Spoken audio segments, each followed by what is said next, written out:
benvinguts a tots i a totes en aquest 10è episodi de Molt de Gust, un podcast que gràcies a la Cao i a l'Estef s'ha fet possible. En aquest capítol és el darrer, i és un poc una sensació agradolça, però bueno, tenc el gust de presentar-vos a Ana Maria Marí, una balladora i una persona que s'ha dedicat en el món de la dansa de tota la vida i que ara ho està petant molt a les xarxes socials. Hola, què tal? Com va començar aquesta afició? Venia del món de la família? Va ser per un company, per l'escola? Jo gairebé des de que vaig néixer sempre m'he estat movent. O sigui, és vera que des de ben petita vaig començar a fer gimnàsia rítmica, després vaig fer artística, competia moltíssim per les Balears i tot això, i de sobte escoltava música i me començava a moure. O sigui, me va néixer un poquet de dins. És vera que el meu germà, per exemple, tot s'havia tocat, bateria, guitarra, saxofon, ha tocat de tot, i sempre he estat escoltant música. I sempre m'ha encantat la música. I un dia, pues, vaig començar, sempre que escoltava música, a moure'm-me. Me'n record que gimnàsia, tot això quan tenia, 8 anys. O sigui, molt petita, que no sabia ni el que feia. Però a gimnàsia hi havia una modalitat que era posar música i tu de mentre fer acrobàcies. I quan l'entrenadora me deia, pues mira, ara has de fer aquest pas de ball i aquest altre, m'encantava. M'encantava. I allà vaig dir, crec que això és el meu. Quan va ser aquell... O sigui, una de les preguntes que tenia molta curiositat, en quin moment tu vas considerar que el teu món era la dansa, a part de ser petita i que t'encantés? Vale. Ara dic, ui, això m'agrada... Aquell moment de consciència, no? De dir, això m'agrada el que faig, vaig a seguir investigant, provant estils, supos. Sí. Jo vaig començar, en sèrio, a una acadèmia, a unes classes regulars en el meu poble, a Santa Maria. I no era absolutament res sèrio. I vaig després anar a una acadèmia de Palma i la meva professora me va animar a apuntar-me a un càsting d'una acadèmia que competia i tot això. I me varen agafar la primera. Això amb 11 anys, 12. Uau. I supos que des d'aquests 11 anys ha hagut canvis en els estils, també supos que és intensitat, la modalitat... Sí. O sigui, el ball, com tot, la societat d'avui en dia, avança molt, molt aviat i evoluciona molt d'una manera massa ràpida. I pues, jo crec que la meva personalitat ha anat evolucionant en el mateix temps. No ball per res el mateix que ballava en 12 anys. Exacte, suposava. I m'encanta així quan xerres del món dels balls, la veritat, no et cau una passió i una dedicació i unes ganes per el que fas, però per tu és més una passió o actualment una professió? Com consideraries el ball? O sigui, sempre serà passió. No... De fet, ara duc una temporada que he deixat de ballar un poc manco, perquè va haver un punt que el ball era, per exemple, l'única feina que tenia. I per jo mateixa no m'anava a formar, no prenia classes, simplement ensenyava les meves coreografies i cobrava i ja està, i era l'únic que ballava. I en aquell moment va ser quan me vaig començar a desanimar un poc més. Deia, quina peresa, saps? Per això ara, després d'estar aquesta temporada sense ballar tant, me n'he donat compte que és algo que s'ha d'agafar sempre des de la passió, o sigui, quan no te faci ganes d'anar a ballar, no te'n vagis a ballar. I això, per això que crec que sempre serà la meva passió, però sí que és vera que m'encantaria viure d'això, està clar. Perquè entenc que és molt sacrificat, i que supos que li has dedicat moltíssimes hores. Sí. Quantes és màxim d'hores que has arribat a entrenar per dia, per setmana? O sigui, cada dia. Cada dia... Hores i hores. Tot sobre baixa, a lo millor, saps? Sí. Per lo que veig, t'ha duit resultats, vull dir, una de les preguntes que volia fer sí o sí és has comentat que de petit estàs a competició en gimnàstica rítmica, un poc per aquí, per Mallorca, per les Illes, però veig aquí cartells amb International, vull dir que la trajectòria anar creixent, compta amb quines competicions a nivell nacional i internacional així que tu recordis. Just quan vaig començar a l'acadèmia aquesta on vaig començar a competir de veres, si vaig entrar 2016, a 2017 ja estava a Arizona. O sigui, va ser un boom bastant impressionant per al meu cap. O sigui, era tan petita que jo crec que no me'n donava compte. Seguia un poquet el rebanyo de lo que feia la gent i tal, i ja està.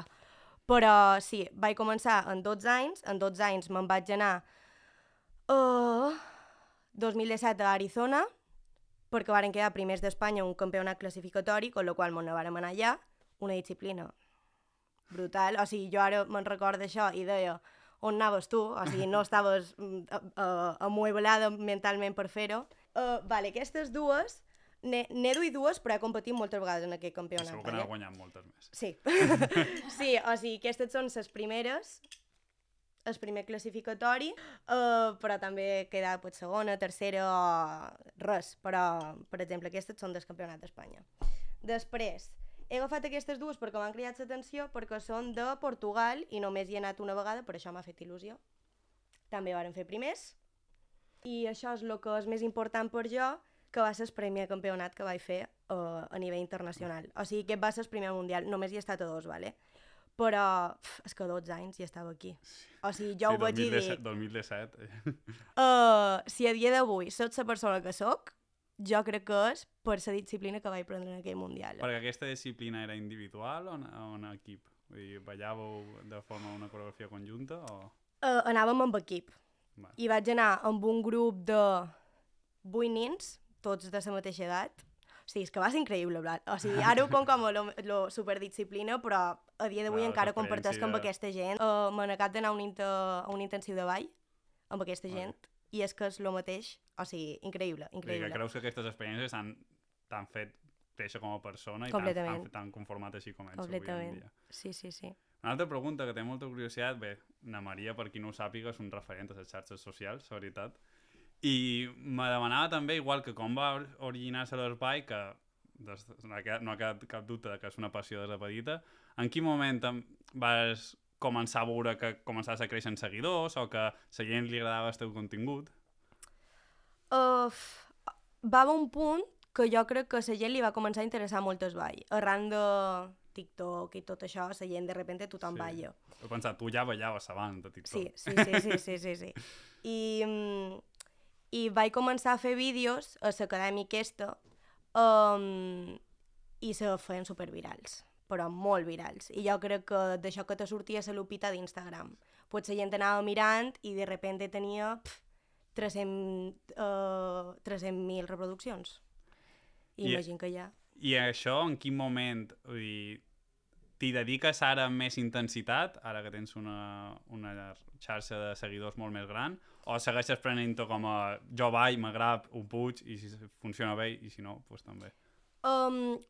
Claro, quan vaig començar a tenir seguidors, i era tan petita, jo l'únic que feia era ballar, o sigui, no m'interessava gens... de vegades me contactaven marques i me feien com a peresa, però perquè és que no era el que m'estirava, jo només volia ballar. I sí que és vera que quan vaig fer aquest pare on desball, evidentment els seguidors ho varen notar. Saps? Varen començar a baixar un poquet. I ara que estic tornant a enganxar-ho, me faria molta il·lusió enfocar-ho com soc ballarina, vull que la gent me conegui com a la ballarina que soc, però sempre s'ha d'aprofitar els avantatges que tens, saps? I els seguidors estan allà i se poden emplear per fer coses molt guais. Igual que m'encanta que diguis això, igual que se poden dedicar a coses molt guais, suposo per tu qualcuna responsabilitat o pressió aquest número de seguidors que tens? Sí, claro que sí. Vull dir, i com ho dus? Has tingut, supos que també altibaixos? O sigui, en quin moment estàs i com ho afrontes després de ja diversos anys dedicant-te? Jo, o sigui, mai m'ha suposat res personal. O sigui, me'n record que el que t'he dit, que en el moment que varen començar un poquet a baixar, perquè deixava de penjar tantes coses, o sigui, va un punt que jo no penjava res, però absolutament res. I allà va ser quan va començar a baixar. No m'ha importat res. Hi ha gent que potser a la meva situació hagués dit que està passant tant, no sé què, he de començar a fer coses. Com que no me sortia natural penjar les coses, vaig dir, jo faig la meva vida i ja està. Con la qual mai ha estat res que me pressionés molt. El que passa que sí que és vera que tota la gent que me segueix del món del ball, allà hi ha la pressió. O sigui, la gent que te segueix perquè, pues jo què sé, li mola... L'estil... Exacte. Aquesta gent, si no aporta, adeu. Però sí que és vera que com a ballarina, que al final la potència que tenc jo, me sent bastant jutjada. Ara, per exemple, que ha de venir l'intensiu aquest, no vaig com ballava fa 2 anys, perquè he tingut un paron, i deia, buah, aquesta gent me coneix, perquè me segueix, i a lo millor de repente s'enduen una decepció meva, saps? Que és només intern meu, saps? Perquè al final la gent, pues, li importa ben poc. Però sí, això és el que m'xirria un poc. I en qualsevol moment has recorregut a les intel·ligències artificials per...